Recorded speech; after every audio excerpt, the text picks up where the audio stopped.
데이터에 기반한 명확한 계획, 이것만으로 1년 만에 주식 수익률을 거의 90%나 낼 수 있다면 믿으시겠어요? 자, 오늘 바로 그 놀라운 전략, IM 금융지주 사례를 한번 제대로 파헤쳐 보겠습니다. 네, 바로 이 숫자, 플러스 89.5%. 이게 바로 IM 금융지주라는 회사에 1년 동안 가상으로 투자했을 때 나온 결과입니다. 정말 엄청나죠? 근데 더 놀라운 건 뭔지 아세요?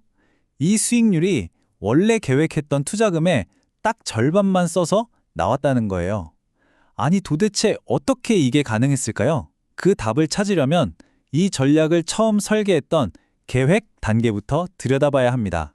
자, 첫 번째는 바로 청사진이죠. 목표 주가를 어떻게 계산했는지 볼 건데요. 모든 투자 전략의 핵심은 결국 언제 팔 것인가 하는 목표잖아요. 이 전략은 그 시작점으로 아주 구체적인 기업 가치 평가 모델을 사용했습니다.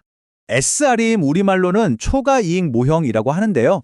쉽게 말해서 이 회사가 투자자들이 기대하는 것보다 얼마나 돈을 더 잘 버는지 그 능력을 보고 그래서 이 주식의 진짜 가치는 얼마다 라고 계산하는 방식이라고 생각하시면 됩니다. 자, 그럼 이 모델에 뭐가 들어갔을까요? 딱 3가지 핵심 숫자만 썼어요. BPS, 그러니까 주당 순자산, 그리고 ROE, 자기자본 이익률, 마지막으로 KE, 투자자들의 요구 수익률이죠. 용어가 좀 어려워 보일 수 있는데 여기서 진짜 재밌는 건 딱 이 3가지 숫자만 가지고 목표가를 뽑아냈다는 거예요. 다른 건 필요 없었어요. 이렇게 해서 나온 값을 그대로 쓰지 않고 거기서 또 보수적으로 80%만 딱 잘라서 봤더니 최종 매도 목표가로 24,600원이 나왔습니다. 자, 이제 팔 가격은 정해졌어요. 24,600원. 그럼 이제 사야죠. 도대체 어떻게 살 계획이었을까요? 여기서 이 전략의 아주 똑똑한 방어적인 면모가 드러납니다. 이건 뭐랄까? 일종의 안전망 같은 건데요. 일단 자금의 절반만 먼저 투입해서 시장에 발을 담그는 거죠. 일종의 선발대처럼요. 그러다가 만약 주가가 더 떨어져서 싸진다? 그러면 준비해뒀던 나머지 자금을 투입해서 지원 사격을 해주는 겁니다. 이걸 숫자로 딱 정리하면 이렇습니다. 처음엔 시장가인 8,190원에 50%를 사고 만약에 주가가 10% 빠져서 7,371원이 되면 30%를 더 사고 거기서 또 20%가 빠져서 6,552원이 되면 마지막 20%를 투입하는 거죠. 매도 목표는 전부 24,600원으로 동일하고요. 이게 바로 하락 위험을 관리하는 이 전략의 핵심이었습니다. 어때요? 계획 자체는 정말 그럴듯하죠? 자, 그럼 이 계획이 실제 2025년이라는 가상의 1년 동안 시장에서 과연 어떻게 움직였는지 그 시뮬레이션 결과를 한번 보시죠. 자, 시뮬레이션 시작! 1월부터 4월까지는 잠잠했어요. 첫 50%는 투자됐는데 주가가 옆으로만 가니까 두 번째 매수 기회는 안 왔죠. 그런데 4월부터 분위기가 확 바뀝니다. 주가가 9,000원을 뚫고 15,000원을 훌쩍 넘어 급등하기 시작해요. 그리고 연말까지는 그 높은 가격대에서 머물렀지만 우리가 목표로 했던 24,600원 근처에도 가지는 못했습니다. 네, 그래서 결국 1년이 끝날 때까지 더 산 주식도 판 주식도 하나도 없었습니다.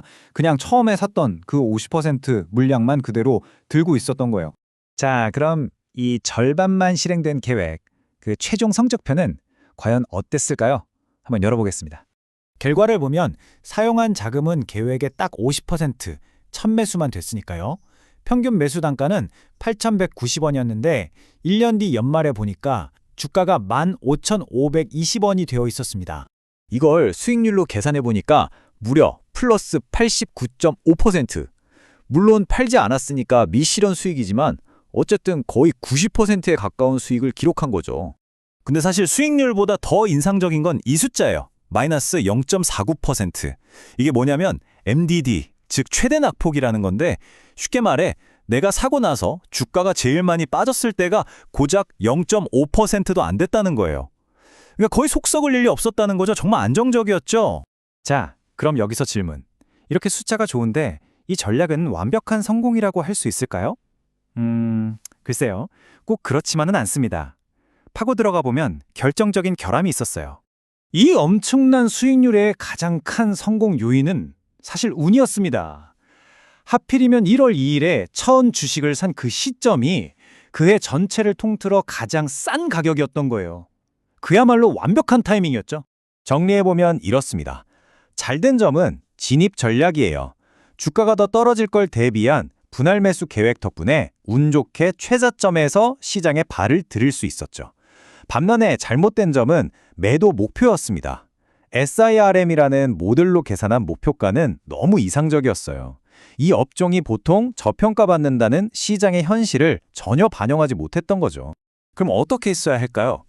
예를 들어서 이 주식의 과거 PBR 밴드, 그러니까 역사적으로 주가가 어느 정도 평가를 받았는지 그 상단을 목표로 잡거나 아니면 차트에서 많은 사람들이 중요하게 생각하는 기술적인 저항선에서 파는 좀 더 현실적인 매도 전략이 필요했던 거죠. 그랬다면 이 엄청난 수익을 그냥 숫자로만 남겨두는 게 아니라 실제로 내 주머니에 넣을 수 있었을 겁니다. 그래서 마지막으로 이런 질문을 던져보게 됩니다. 아무리 장부상 수익이 높아도 현실적인 출구 전략이 없다면 그걸 과연 진짜 성공이라고 부를 수 있을까요? 결국 좋은 투자 계획이란 건 멋진 시작뿐만 아니라 아주 현실적인 마무리까지 함께 고민해야 한다는 것, 이게 이번 사례가 우리에게 주는 가장 큰 교훈이 아닐까 싶습니다.